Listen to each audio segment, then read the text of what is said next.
All right, I just want to start this out with full disclosure. I'm not a Pokemon TCG player by any means. I played Yu-Gi-Oh when I was younger. Then I moved on to Hearthstone as digital card games became popular. I moved to Hearthstone. I played Marvel Snap. I played Eternal. I played Legends of Runeterra. I played some of the Pokemon TCG Live, but that app is straight dumpster fire. If we're being honest, I played Yu-Gi-Oh Master Duel. Basically, any TCG or card game that's digital, I've touched in some fashion, some more than others, but I have played pretty much all of them. I love card games. I'm a big fan of digital card games, especially. So, a lot of what I'm seeing about the Pokemon TCG Pocket, at least the conversation around the game, is a lot of TCG proper players or people who play TCG Live not being a fan of them making this when they should have put more resources into the TCG Live, which I understand. If I was a fan, I'd be upset about that too. When Duel Links came out, I was upset that it wasn't a proper Yu-Gi-Oh simulator. So I understand. I'm not a Pokemon TCG player. I have no say in that conversation. I'm seeing IGN saying things. There's a lot of negativity, and what I don't like generally is I don't like people being negative about video games unless it's like warranted. And I don't know if this one is. Again, not a Pokemon TCG player, but I'm pretty hyped for this game. Like I've said throughout the intro, I've been a big digital card game player for a long time, and I've been playing a lot of Marvel Snap, and a lot of this giving me Marvel Snap vibes, like with the immersive cards and things.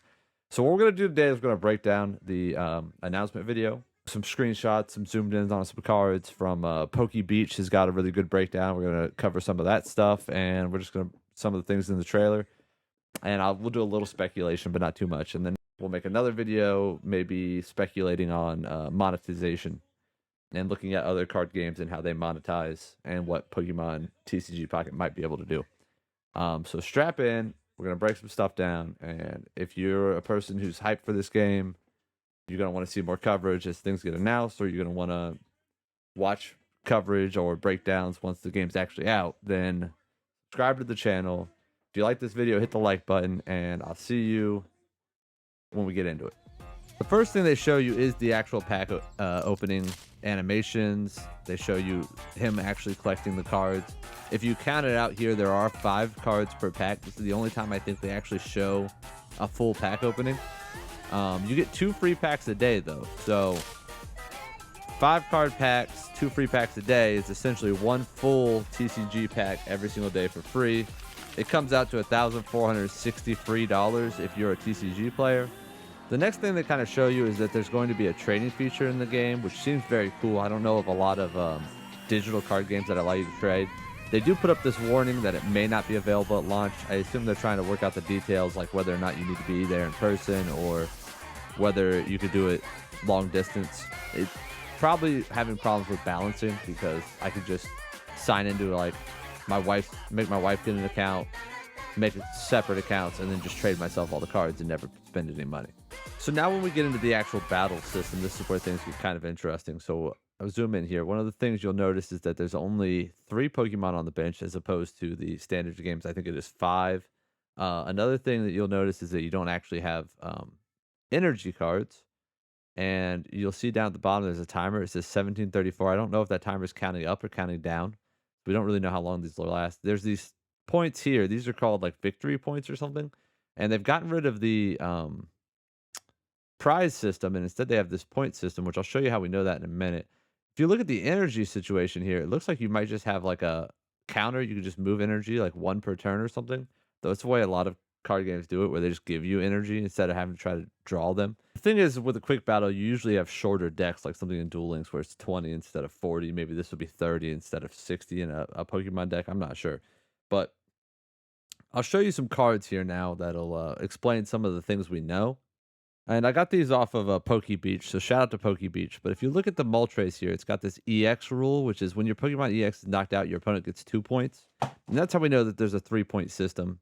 Each Pokemon is 1 point. EX Pokemons are 2 points. When you get 3 points, you then win your match. If your opponent has no Pokemon, we assume you also win the match. So let's look at the Gardevoir card now to get some information on the energy zone. That's what they call it. It says you could take 1 energy from your energy zone and attach it to a psychic Pokemon in the active spot. So we know that the energy zone is where your Pokemon get their energy. There's no energy cards.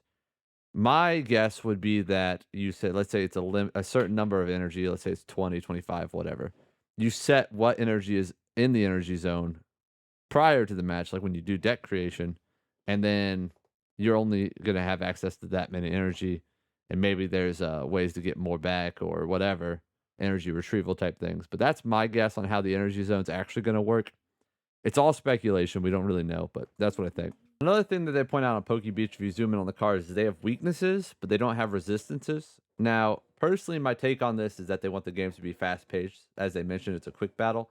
And so you can exploit your opponent's weakness and do more damage, but we're not trying to stonewall off or, make matches take a really long time by playing these grindy stall decks and things like that.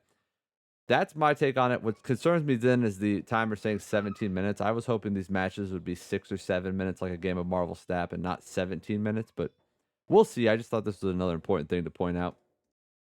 Other than that, the only thing they really show us in this announcement is the immersive cards. They're very cool. I think maybe they're just going to be a lot of the way. I'm hoping they're going to be a lot of the way they monetize the game. It's just going to be like cosmetic things like immersive cards.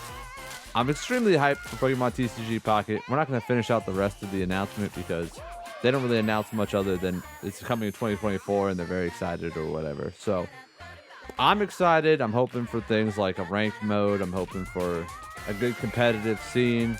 I'm hoping the monetization is not completely predatory and it's also good for everyone. Thank you for watching. Please like and subscribe, and I'll catch you on the next video.